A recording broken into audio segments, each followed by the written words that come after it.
Welcome to 74 in 74, where we dedicate a little longer than 74 seconds this week to talk about an upcoming film we've got in our very own independent cinema this week, which is Petite, Maman, which we're very excited to be bringing.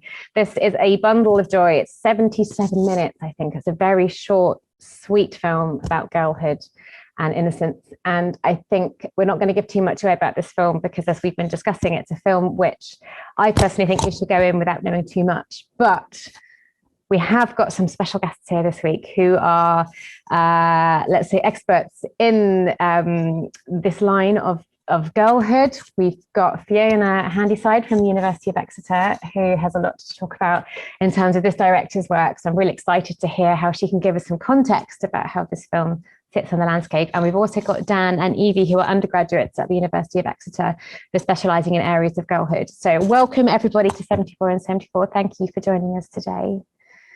I think we're going to start with you, Fiona. It'd be really great if you could give us an overview of her work and perhaps give us some context about how she's got from the early days of her career to this point where we're so excited to be sharing her next film in the cinema. Sure. Thanks ever so much, Claire. So Celine Sciamma then didn't just kind of come out of nowhere. She's the product of a really interesting moment in European, French and world cinema, which is this turn to the female director and questions of growing up, being and identifying as a girl, and the processes of coming of age as a girl. So we can see her filmmaking as part of two movements, really. First is a growing interest in questions of representation and trying to increase diversity of representation. And we can see how that's been a real part of the global cinema landscape since Celine Sciamma's first feature film, which was released in 2007. And then we also need to think about her place within French filmmaking institutions. So she was part of a group of young female French filmmakers like Catel Kiliveret and Mia Hansen-Love, who all burst onto the scene in the kind of mid-2000s. Celine Sciamma herself was born in 1978, and a lot of these filmmakers were born either in the late 1970s or the early 1980s. And we need to think about how her films are really part of a French tradition of interest in young people and cinema made by young people, very radical, innovative cinema. We can trace that back to the New Wave. And Celine Sciamma herself trained at the French film school La Fémis. She actually trained in their script writing section rather than their directing section. She wrote the script for what became her first feature film, and it was actually her tutor at that film school, who himself is a really eminent French film director, Xavier Beauvoir, who made a film called Gods and Men that you may be familiar with. It's an amazing film. And he said to her, you know, this is absolutely great. You've got to make this, you've got to direct this film. And that very first film, Water Lilies, went on to be nominated for the Best First Film at the French César Awards, and also to win the Prix Louis Deluc for Best First Film as well. So she just kind of burst onto the scene, but with a lot of institutional support on the French film landscape. That's really interesting. There's a lot in there that I didn't know about her. And I know, you know, she's, like I said, been quite prolific and churns out these films naturally as if she was just born to do it.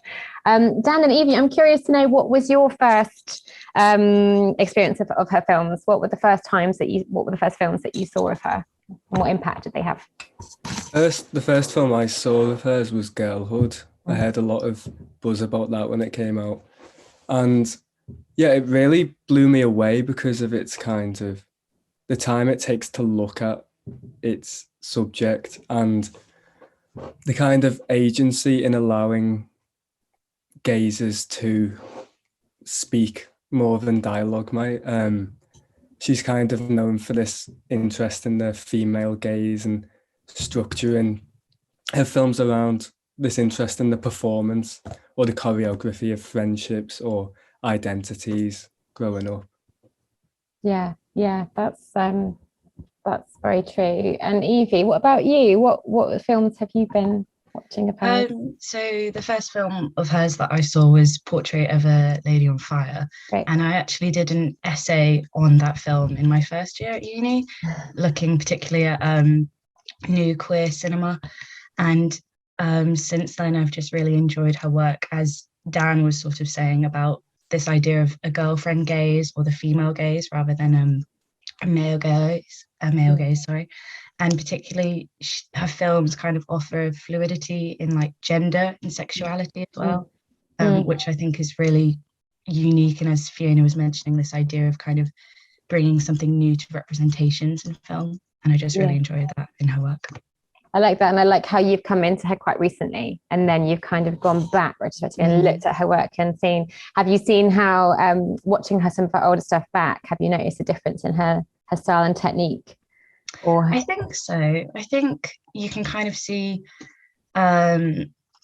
she, with like Water Lilies and everything, she kind of is introducing into American kind of trends and then kind of going against that. And with Girlhood as well, I particularly liked that the opening of the film. I felt with the American football match, it could have been kind of any American teen film, but it quickly disperses away from that and goes into something very different. And I'm particularly excited to see what she does next in her next film, as you said, because I don't actually know very much about it.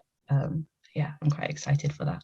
Yeah, again, and I think this is very different to her other pieces. It's it's very subtle and it's very beautiful. And I got a lot out of just watching the two girls just on screen. I could just watch them all day. There's a beautiful scene when they're just cooking pancakes and they get the giggles and it's hilarious and nothing really happens but doesn't need to. And it's just, everyone's had that. You can associate with that, I think, on many levels as a child or even as a mother. It's absolutely beautiful. And Fiona, I'm curious just to know, just briefly, have you seen influences of Siama in other filmmakers beyond France? Are we seeing things in UK cinema about girlhood where her influence is infiltrating? Oh, that's really interesting. We're definitely in the UK cinema. So, I mean, like I say, I think we can think of, as Dan was saying, and Evie, this interest in increased diversity and letting more voices into the cinema is something that's happening across film cultures, really. But I would certainly pick out a film like Rocks by Sarah Gavron. I think that's something that has a lot in common, partly with just interest in diversity and opening up ways of thinking about what film can do and how film can. And one of the things that Shama's really interested in is thinking about how film can help us understand. So we talked a lot about how we've talked about this notion of a girlfriend gaze and a different way of looking, but also it's about feeling. And this, I think her cinema is quite extraordinary to watch and engage with because she's very interested in helping you to understand how other people feel. And I think that's definitely something that we can see in a film like Rocks. I think a director like Andrea Arnold as well, her films definitely have that interest in thinking about the uniqueness of an individual in their environment and how you navigate your environment and what it means to be a body in a certain time in a certain space. Yeah, and Arnold's lens particularly, I can see that the way she frames and how she frames the scene. And of course, her new film Cow comes out quite soon. And of course, as she's moving away from human females to animal females, we're all quite excited about what to come from that film. Thank you so much, everyone. I think this is a really great way to kind of give people context if they're maybe new to her films or like you, Evie, and came in with her last film. So do check out her back catalogue. It's available everywhere. And Petite Maman starts at Extra Phoenix, I think, from the 26th of November. It's running all that week. So do join us in Studio 74. And thanks, everyone. Thank you. Thank you.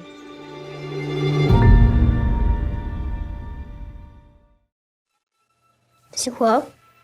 C'est mes trucs d'enfant. Elle avait tout gardé. C'était pas la reine de l'orthographe. Maman, tu la faisais où ta cabane?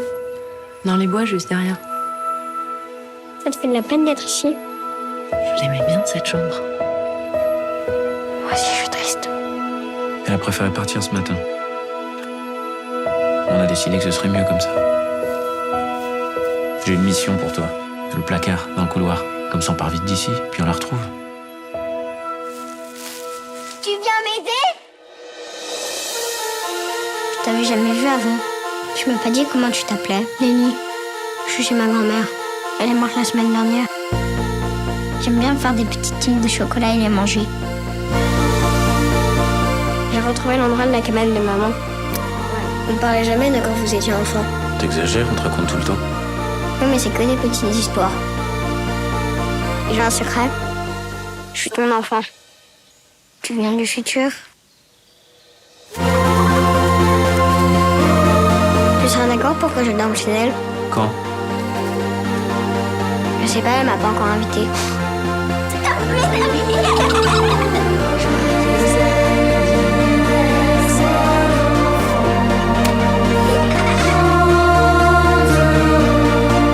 Je pense déjà à toi. Je suis contente qu'on se soit rencontrés.